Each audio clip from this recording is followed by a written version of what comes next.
I greet you in Jesus' precious name. I just want to share a thought for you for the day. I want to talk to you about appearance. And I'm not just talking to young people.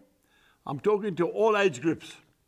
Some of us are so concerned about our physical appearance, about our hairstyle, about our figure, about what clothes we wear, and we don't concentrate enough on our inner man. Now, if you look at Isaiah chapter 53, and we're talking here about the Lord's appearance. I'm reading from verse 2. For he shall grow up before him as a tender plant and as a root out of dry ground. He has no form or comeliness, and when we see him, there is no beauty that we should desire him.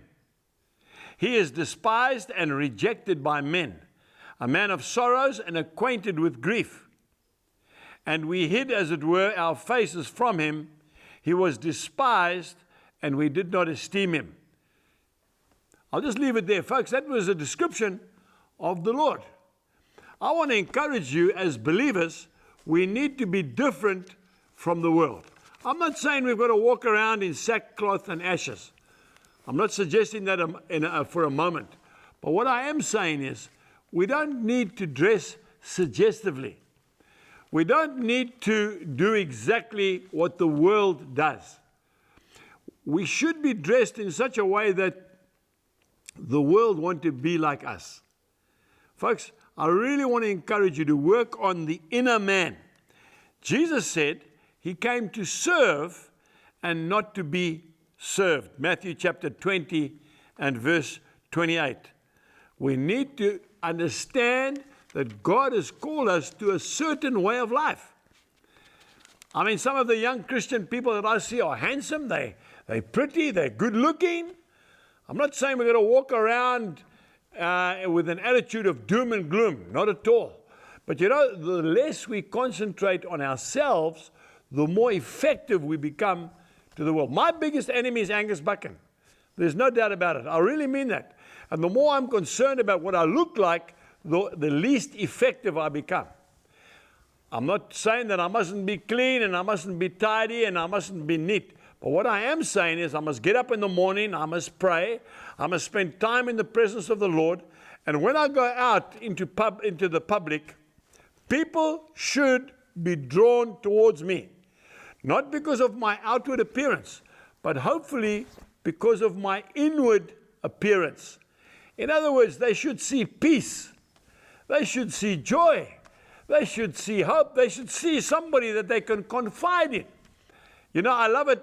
I love it when I go out and young children come and greet me. That really makes me feel good because they're not threatened by me. They're not afraid of me. They trust me. I'm talking about little ones like my grandchildren, 7, 8, 10 years old. Teenagers come and sit with me. Young adults come and sit with me. Old people ask me to pray with them. That makes me feel good. Folks, it's a sad situation when people feel they cannot approach you because you are too aloof or you are different to them. Okay, we want to meet with the whosoevers. We want to meet with people who are nobility and who are holding high positions, but we also want to meet with that ticket collector, the street sweeper, the person that serves behind the counter, because they're also precious to God. Now, when we are concerned about ourselves all the time, we have no time to be concerned for others. I love people. That's why I'm speaking to you now. And that love that I have for you is not coming from me. It's coming from God who lives inside me. So start spending time with the Lord, and you'll be amazed how many people will want to spend time with you.